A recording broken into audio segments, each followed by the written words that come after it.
Just in, bagay na nagustuhan ni Jericho sa pamilya ng nobyang si Janine Gutierrez.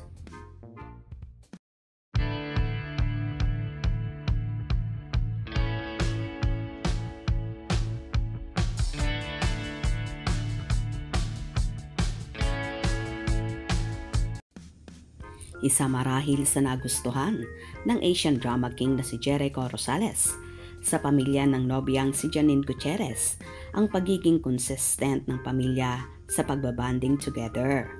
Alam naman ng lahat na hiwalay na ang mga magulang ni Janine na sina Ramon Christopher Gutierrez at Lotlot de Leon. Pero hindi naging hadlang ang sitwasyon na naging hiwalayan ng magulang ni Nini para hindi magkabanding or magkasama-sama. Isa lang ang pamilya ni Janine na kinabibiliban dahil okay na okay sila both side at malimit pa nga sa mga okasyon ay present din ang bagong asawa ni Lotlot na si Fadi Alsori at okay din sila ni Monching. Kaya nakakatuwang pagmasdan ang pamilya nila lalo na sa mga special events. At ngayon lang parte na rin si Echo ng pamilya ni Janine kaya naman tuwing may events sa Gutierrez clan ay nandun din ang aktor. Ayon pa nga sa naging pahayag ni Echo kamakailan na ang pamilya daw ni Janine ay amazing at huge family. Kaya naman love na love rin siya ng mga ito.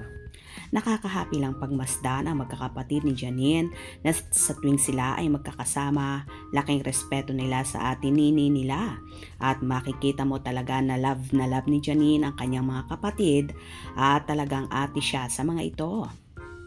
Kahit sobrang busy ni Janine sa kaliwat kanan na ginagawa, ay sinisigurado niya na binibigyan niya ng time na makapagbanding sa kanyang mga kapatid at mga magulang.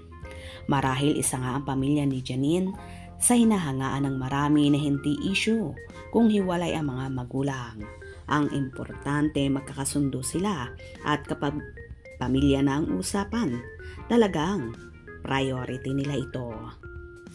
Ang ganda ng naging pagpapalaki ni Lotlot at Monching sa mga anak na sumisimbolo ng respetuhan at may pagmamahalan ang bawat isang pamilya. Kaya naman hindi katakataka na ganito na lang i-treasure ni Echo ang mga kapatid at pamilya ng nobya dahil nga sa nakikita niyang kakaibang samahan na nakaka-amaze naman talaga.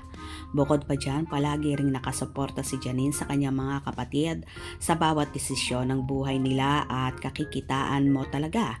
Si Janine na ate talaga sa mga kapatid kaya naman ang mga sibling niya ay inirerespeto at tinitingala din nila ang kanilang ate.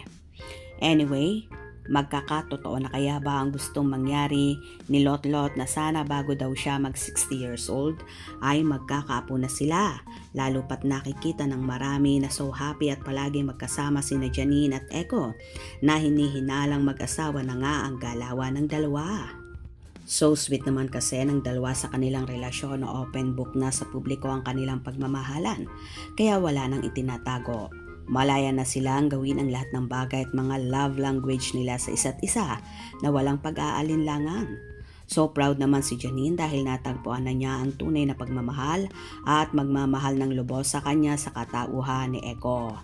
Kaya hiling ng marami sa nangaraw ay pang forever na ang love story ng Echonin dahil nakikita daw nila na mahal ni na Janine at Jericho ang isa't isa. Kung nagustuhan nyo ang video na ito, comment down below.